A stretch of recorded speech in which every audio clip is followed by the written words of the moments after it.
আসসালামু আলাইকুম রহমতুল্লাহ। ওয়ালাইকুম আসসালাম রাহমাতুল্লাহ। আপনার পরিচয়টা একটু জানতে চাচ্ছি। আমি আবুল হাসান মোহাম্মদ নয়া মিয়া পেয়েছি। বাংলাদেশ শ্রমিক কল্যাণ ফেডারেশন গাইবান্ধা জেলা সেক্রেটারি, জামাত ইসলামী বাংলাদেশের গাইবান্ধা জেলা ইউনিট সদস্য। আপনার এবার জামাতে ইসলাম আহ, যেভাবে কাজ করে যাচ্ছে, তাতে আপনার গাইবান্ধা জেলায় কিরকম সাড়া পাচ্ছে? আলহামদুলিল্লাহ, আল্লাহ তাআলার মেহেরবানিতে গোটা গাইবান্ধা জেলা বিভিন্ন উপজেলা সফরের মাধ্যমে আমি যতটুকু অনুভব করতে পারছি এবং জনগণের সাড়া জানতে পারছি, তাতে মনে হচ্ছে আমার যে বাংলাদেশ জামাত ইসলামের একটি জাগরণ তৈরি হয়েছে এবং গাইবান্ধা জেলার ৫টি আসনে আমরা জনগণের রায় নিয়ে জাতীয় সংসদ সদস্য পদে নির্বাচিত হব বলে ইনশাআল্লাহ আমরা আশা করছি। শ্রমিক কল্যাণ ফেডারেশন গাইবান্ধা জেলার জন্য কি কি উন্নয়নমূলক কাজে অগ্রসর হচ্ছেন?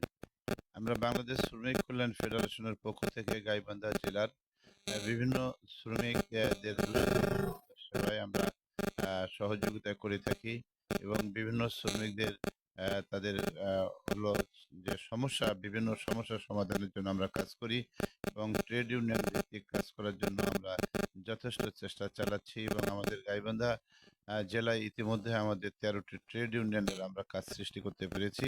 এটি শ্রমিক ফেডারেশনের একটি অগ্রগতির মাইলফলক। আপনারা যদি জামাতে ইসলাম ক্ষমতায় আসেন, গাইবান্ধা জেলার জন্য যে সুন্দরবন নদীর সাইড দিয়ে যে রাস্তাঘাটের অবস্থা দেখে আসলাম, এই এই রাস্তাঘাট, মাদক, সন্ত্রাস, চাঁদাবাদ এটার জন্য আপনারা কি কি পদক্ষেপ নিচ্ছেন নির্মূল করার জন্য?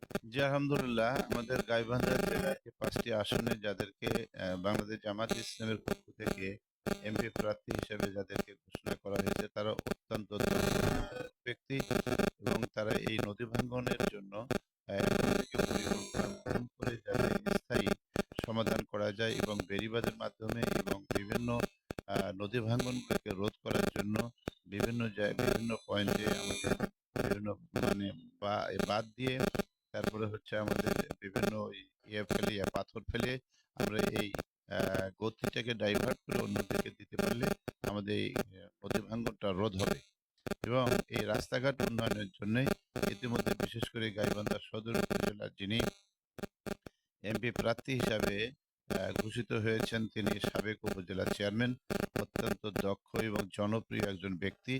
ইতিমধ্যেই তিনি আমাদের অনেকগুলো রাস্তাঘাটের ম্যাপিং করে ইতিমধ্যেই আহ, প্রধান প্রকৌশলের কাছে সমস্ত জমা দিয়েছেন এবং আশা করি আমরা উনি নির্বাচিত হলে গাইবান্ধা সদর সহ গাইবান্ধা জেলার সমস্ত অবহেলিত রাস্তাঘাটগুলোর সার্বিক উন্নয়ন হবে বলে আমরা আশা প্রকাশ করছি।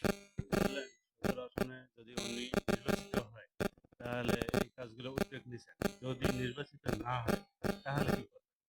আহ, আমরা শতভাগ নিশ্চিত, আলহামদুলিল্লাহ, আল্লাহ তাআলার মেহেরবানিতে উনি নির্বাচিত হবেন এটা আমরা আশা প্রকাশ করছি।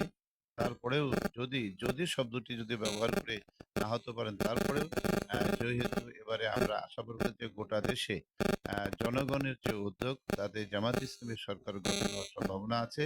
এর মাধ্যমে আমরা মনে করি যে নতুন যে সরকার গঠিত হবে আমরা তাদের মাধ্যমেও এই উন্নয়নের কাজ অব্যাহত রাখার চেষ্টা করবো ইনশাআল্লাহ।